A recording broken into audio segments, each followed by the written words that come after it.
Hey there, Samitian here, and welcome back to Marvel Legendary Legacy Adventure.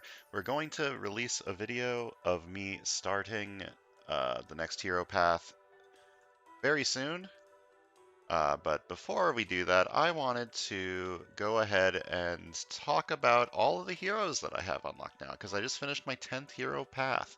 So I figure this is a nice time to talk about the heroes that I currently have unlocked, what they do, what they're all about, so that I can keep them in mind easier for when I want to bring them in. So we're just going to do that for a little bit, and like I said, the video of me starting the next hero path should come out at its normal time. I'll put this up like earlier in the morning in case you want to watch it. So the first hero path I finished was Jean Grey's, and is the only hero path that I have finished so far that has unlocked more than one hero. So let's go ahead and talk about all the heroes it unlocked. Starting with Jean, she is extremely powerful if there is an external source of bystanders or if you can get her rare. So her common cards are Psychic Search, it's 2 attack, X-Men trigger, rescue a bystander. This helps you get some extra bystanders for her other cards. Her other common is Read Your Thoughts. It's a 3 recruit card, and whenever you rescue a bystander this turn, you get +1 recruit. 3 recruit on a card is very nice. You can use this to help get you a rare that you see, because rares are usually pretty good. Or some higher cost uncommons. Having a good, strong recruit card tends to be pretty useful. And then her uncommon, this is the special sauce, Mind Over Matter. Whenever you rescue a bystander this turn, draw a card, and it's 4 attack. This is the card that Jean Grey you build around. You get this card, you get some bystanders, you draw a lot of cards. Easy, right? Well, you kind of need some more bystander generation than just just Psychic Search, in my opinion. And that's where her rare comes in. So 5 attack whenever you rescue a bystander this turn, you get +1 attack. X-Men trigger, rescue a bystander for each other X-Men hero you played this turn. So this card has the potential to be insane, especially if you have a lot of X-Men, especially if you play it alongside Mind Over Matter. It is extremely powerful to rescue a ton of bystanders. You can make this card have a ton of attack. You can draw a ton of cards with Mind Over Matter. You can get like infinite recruit with Read Your Thoughts. Maybe not infinite, but a lot of recruit. Jean Grey is very okay. And then if you have an external source of bystanders, she's insane. And if you get the rare, she's insane. So she's very hit or miss. Next up, we have Time Traveling Jean Grey, the character that I have yet to bring in at all to any of my games. She's pretty infamously not great, and 90% of the reason of that is because of this. This is a very, very understated card. There's so many other heroes that have ways to draw an extra card for the next turn that is much cheaper than this, and does not require the bridge to be empty. This card is terrible. There is very, very, very little situations where I would ever want this card. The only reason I would buy this card is if I need instinct triggers, like, desperately. Something to trigger my instinct cards. Her other common is Throw Over the Railing, so it's 2 attack, and then Covert trigger, choose a villain on the rooftops or bridge, it gets -2 attack this turn. In theory, this is a 4 attack card if you're fighting something on the rooftops or bridge, and you get the trigger, which is pretty good for 3 recruit. The problem is you're not always going to be wanting to fight whatever's on the rooftops or bridge. A way to help with that is Telekinesis, her uncommon. It's 3 attack, and you may move a villain to an adjacent city space. If another villain is already there, swap them. This card is pretty good. Moving around villains can be useful, especially with stuff like Throw Over the Railing, or stuff with like Storm stuff where you want stuff to be on the roofs. This card can be pretty good. It's just her commons are not very good to go along with it. And then Change History. So 5 attack, X-Men trigger, patrol any city space. If it's empty, gain the hero in the HQ space under it, put that hero on top of your deck. The patrol effect is very good. 5 attack is pretty good. It's just generally a good rare, but rares are always generally pretty good. And gaining a hero for free, while good, if you compare it to normal Jean Greys, effect, it feels a little lacking, but normal Jean Grey's rare is kind of bonkers, so it's a little unfair to do that. The main problem with time traveling Jean Grey is I cannot think of a situation where I would really want to use her. And maybe I'm just not thinking hard enough about it because I'm focused solely on the fact that this card is terrible and therefore I don't want to use her. Maybe there's a situation where you need things in specific city spaces for some sort of scheme that I can't think of currently that will make telekinesis really good, but I have yet to think of one. Next up we have the final Jean Grey. We have Phoenix. Phoenix is fantastic, with the caveats that most of her cards can only be used once. So let's start with her commons. We've got Obliterating Fire, 4 Piercing Energy, Soaring Flight, KO this card. This card is a hand grenade. You take this card, and then you kill some stuff in the city, and then it's gone. It is extremely useful in schemes where you need to prevent escapes. And it's especially useful in schemes where you need to prevent escapes that also buff up henchmen. Like if a henchman can get up to like 6-7 attack, this card is insane for that. So there's a lot of situations where Phoenix is really powerful. Her other common is Life and Death Incarnate. 3 recruit KO this card. You may KO a card from your hand or discard pile. Also very strong, especially because it's very cheap. Like the 3 recruit card for Jean Grey costs 5.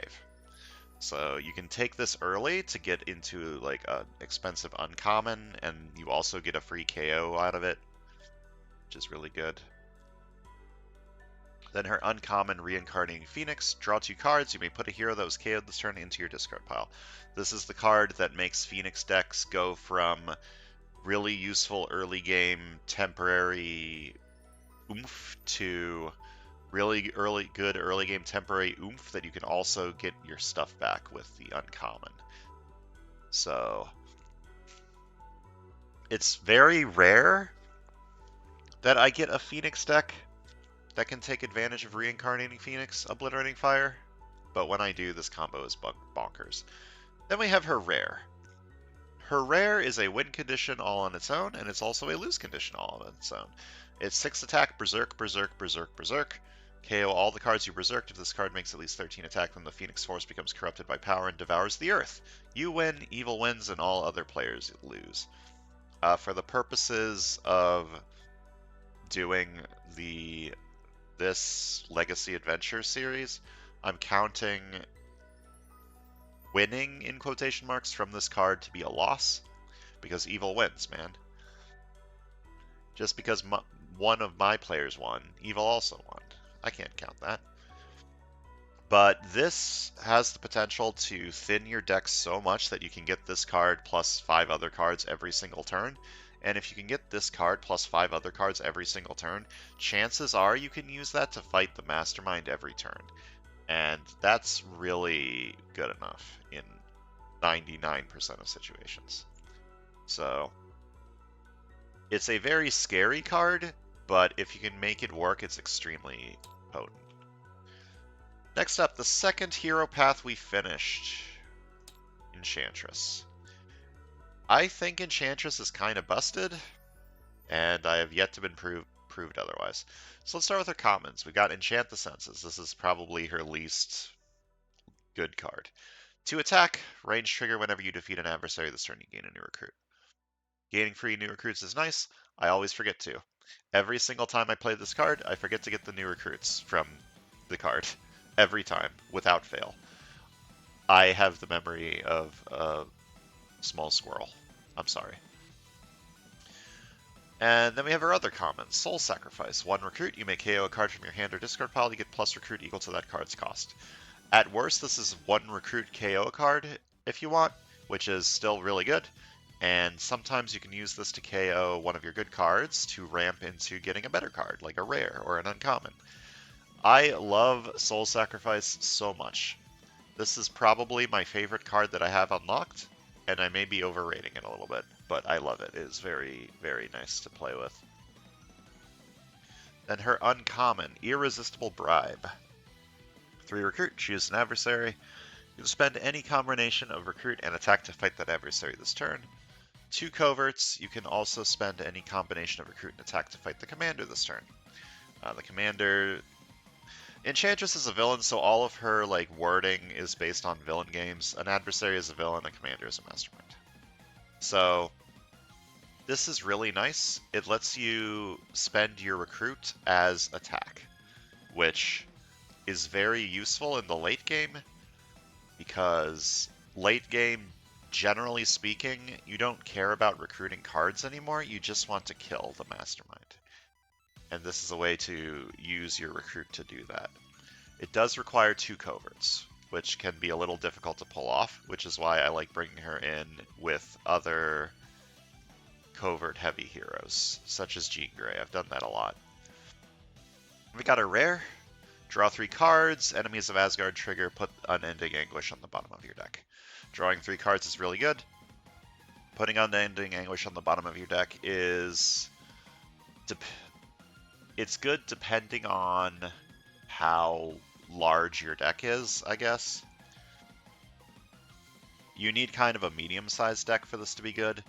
If your deck is too thin, drawing 3 cards in a turn and then drawing Unending Anguish again and then drawing more cards doesn't actually do anything because your deck's already empty.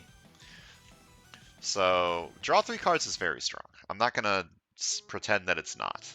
It's very, very strong. It's just the trigger usually just makes you get the card again a little bit faster.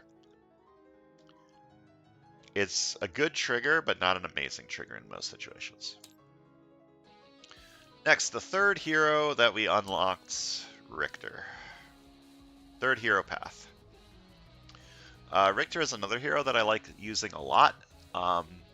I definitely overrate this hero, but I love using him, so fight me. It's talking about his commons. We've got Underground Cave-In, 2 attack, range trigger, shatter a villain in the sewers.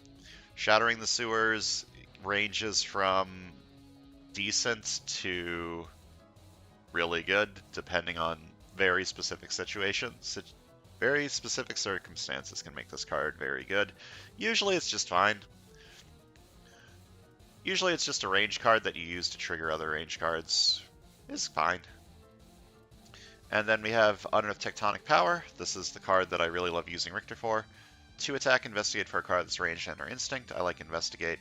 Investigate, look at the top 2 cards of your deck, reveal a card from among them, and draw. Put the rest of those cards on the top and or bottom of your deck. So he works really well with instincts. He works really well with ranged. And if you can get both of them, oh boy, does he work really well with that.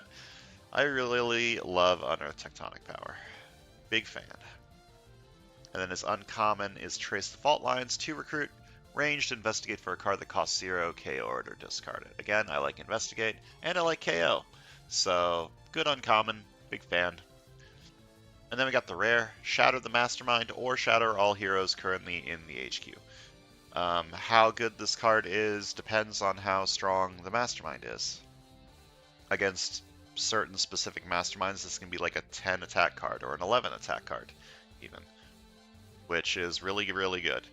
Against like weaker masterminds, it's fine. 4 attack is okay. It's not good, but it's okay. I'm not gonna scoff at a 4 attack card. The issue arises when you cannot attack the mastermind that turn, even if you shatter him. In which case, you shatter all heroes currently in the HQ to make them cheaper and buy them, which is also pretty good. You can make a rare like 3 or 4 recruit cheaper, which is pretty good. I like Richter. I like Richter a lot. I feel like I overuse him, but I like him a lot. Next up, we've got the 4th hero path that we finished, Yondu. I was not expecting to use Yondu as much as I do, but let's talk about him real quick. First, we have Whistling Arrow. Gain a shard, ranged, burn any number of shards, defeat a villain with the printed VP equal to the number of shards you burned. This can't affect a villain with 0 VP or no printed VP. This card is very fine if you don't have like other shard synergy. If you have like other things that synergize well with shards, like Nova or I think other Guardians of the Galaxy has shard stuff. Nebula has shard stuff. You kind of need that for this card to be good. Otherwise, it's just like, okay. It's just a ranged card for your other ranged cards, and sometimes you can burn some shards to defeat a really high VP villain that would be hard to kill otherwise. It's just fine. The real reason I use Yondu a lot is this card. 1 attack, Danger Sense 2. Covert, if this revealed any Master Strikes, draw a card. I love Danger Sense, especially in situations where knowing the top card of the villain deck is extremely important. There's a lot of schemes where knowing the top card of the villain deck is extremely important. So having a cheap Danger Sense card is very, very good for that.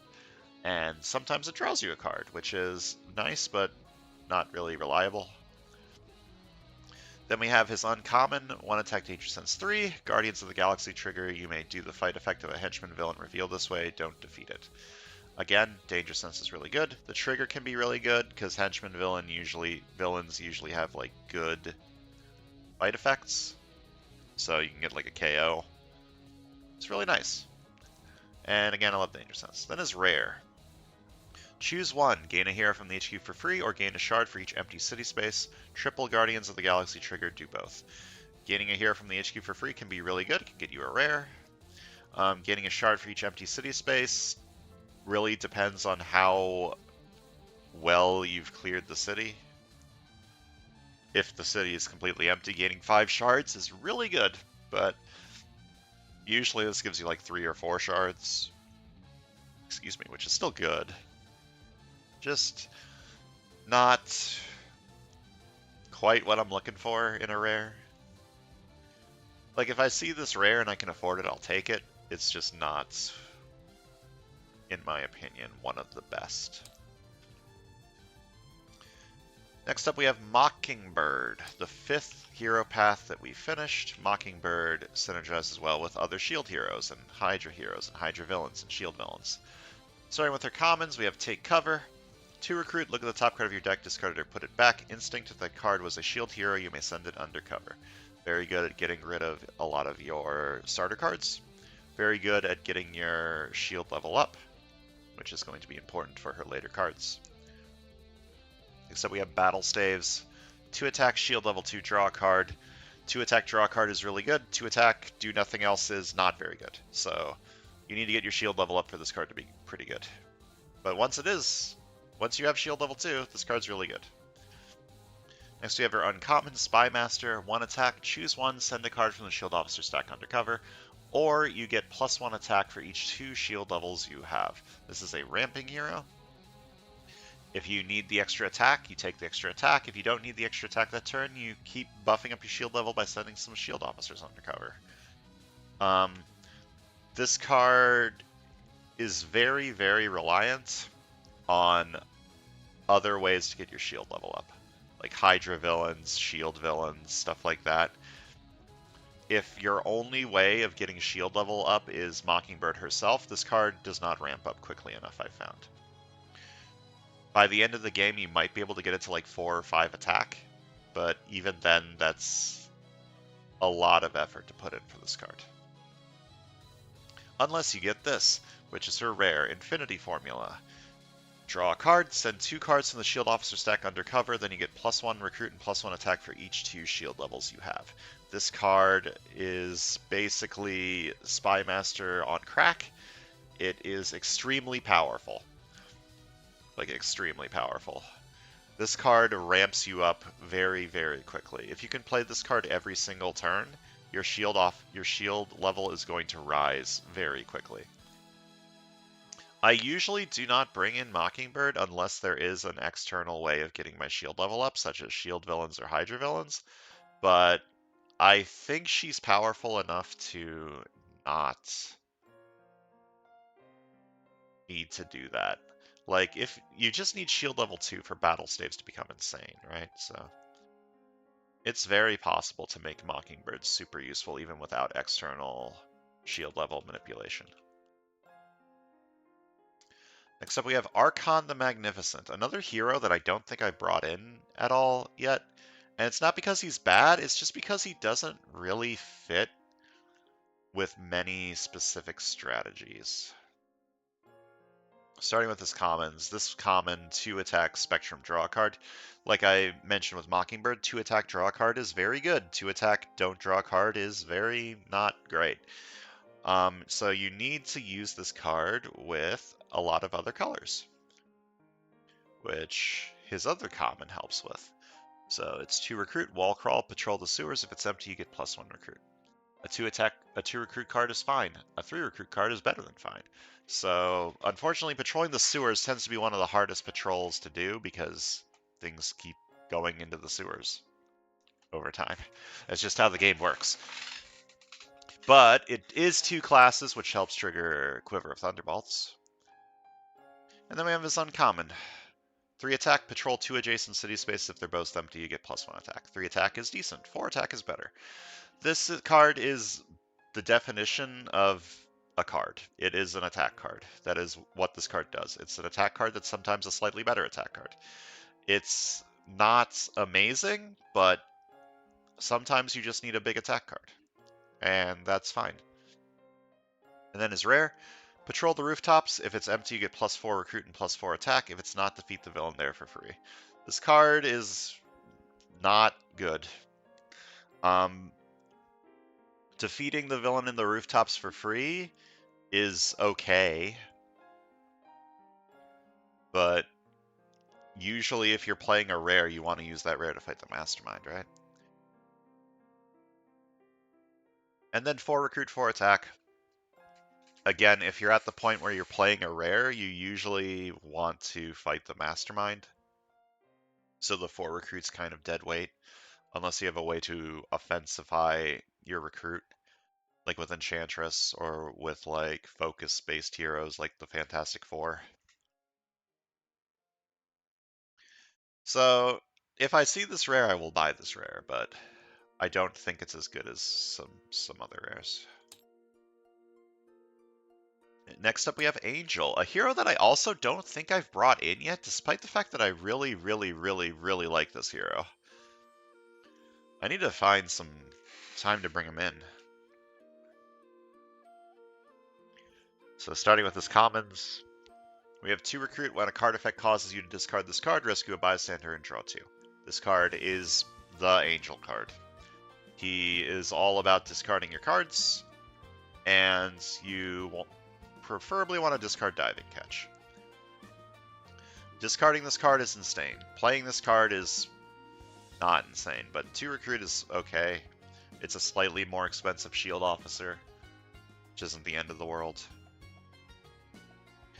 Then we have draw 2 and then discard a card. Very strong, even without discard synergy. Draw 2, discard a card is very good. You can discard like your worst card. You can discard a recruit card in the late game so you can use your attack cards. Just extremely good.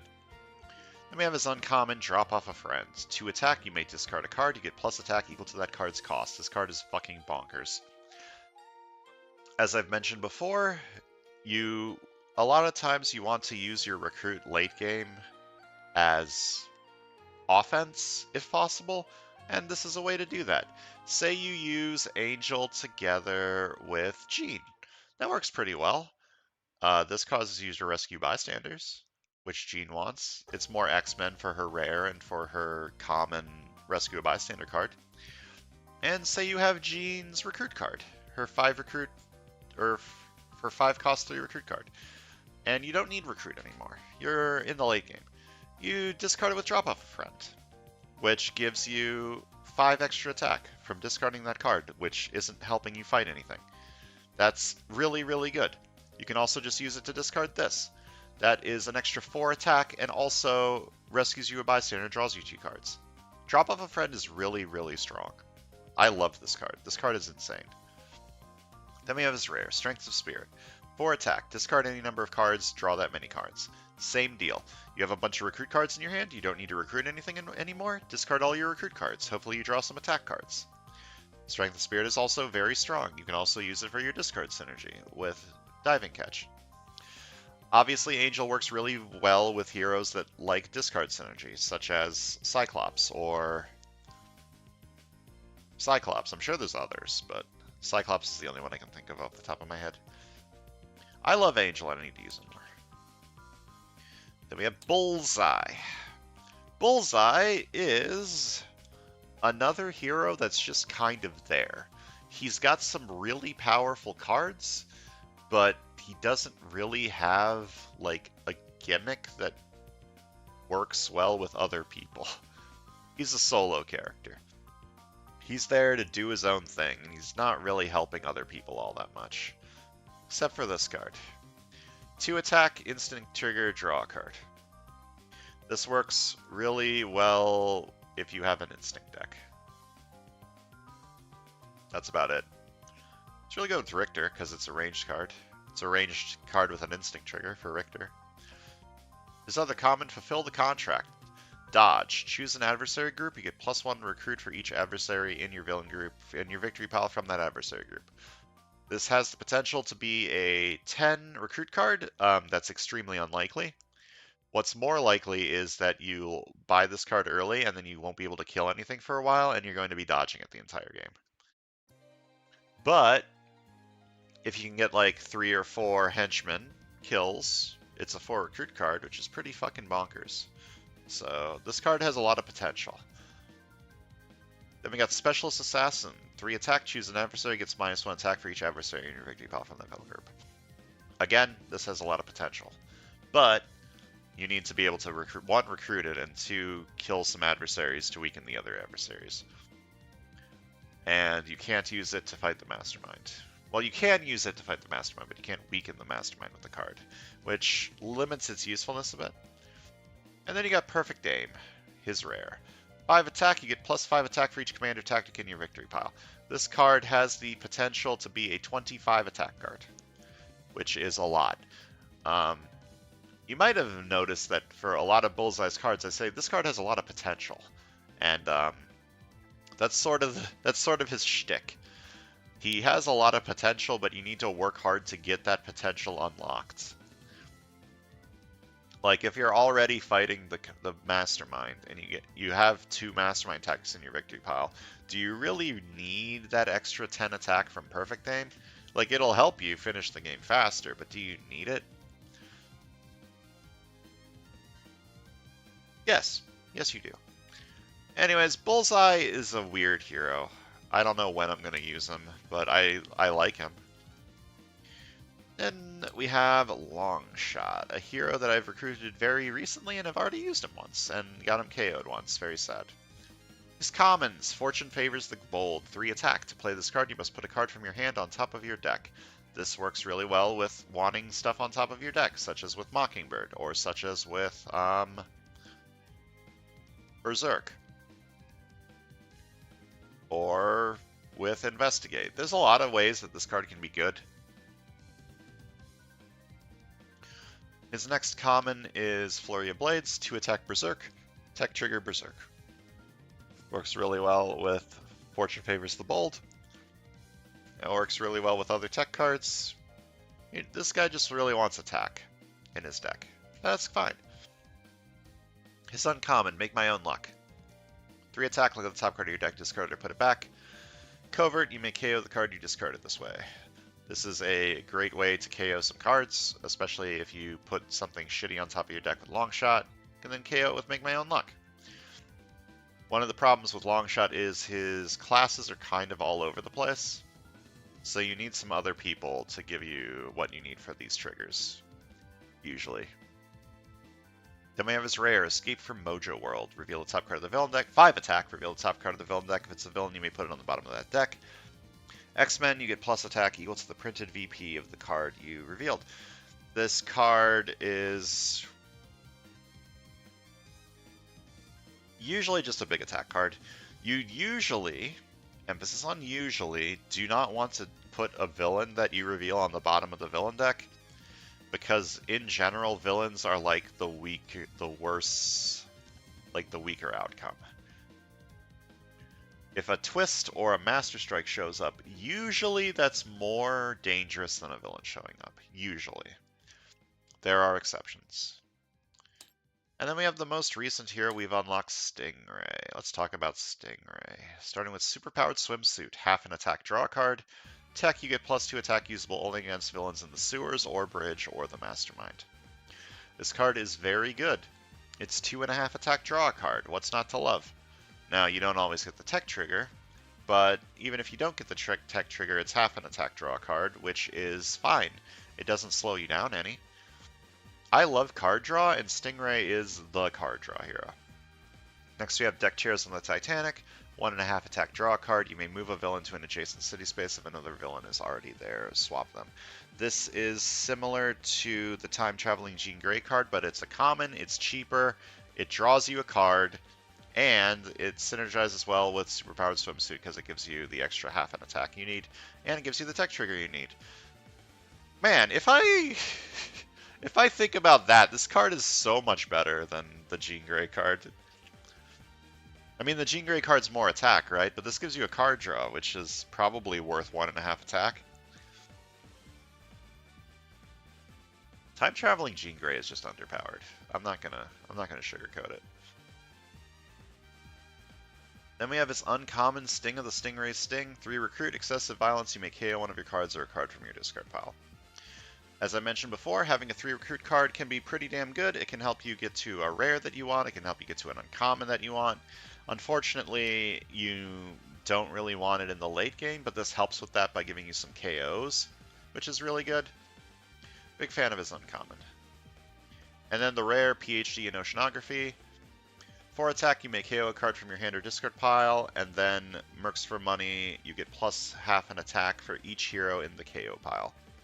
This card is, in general, strong, and in certain situations, it's a lot more than strong. This card can be absolutely insane in certain situations. I haven't gotten those certain situations yet, but oh boy am I hoping to find some. If I ever fight Dark Phoenix, you better fucking believe I'm bringing in Stingray and hoping that I can somehow get this card to work. Anyways, that's all 12 heroes that I currently have unlocked from my first 10 hero paths. Just thought I'd do a quick overview to keep people informed, because it's very likely that even if you've watched every single one of my Marvel Legendary videos, you probably don't remember every hero I have unlocked. I barely remember having half of these heroes unlocked. I've never used Archon. I've somehow never used Angel. I think I've used everyone from the top half except for this one. Yeah, I brought in all of these, but I've never brought in this, or this yet, or Stingray. I have brought in Longshot. I want to bring in some of the heroes that I haven't brought in yet. Maybe not Time Traveling Jean Grey. Maybe someday. Anyways, that's going to do it for this video. As I mentioned before, we're going to have the video of me starting the next hero path, Dark Hawk, coming out at the usual time, and I'll put this video up a little bit earlier. So thanks for watching, and I'll see you guys in a couple hours if you watch this when it comes out.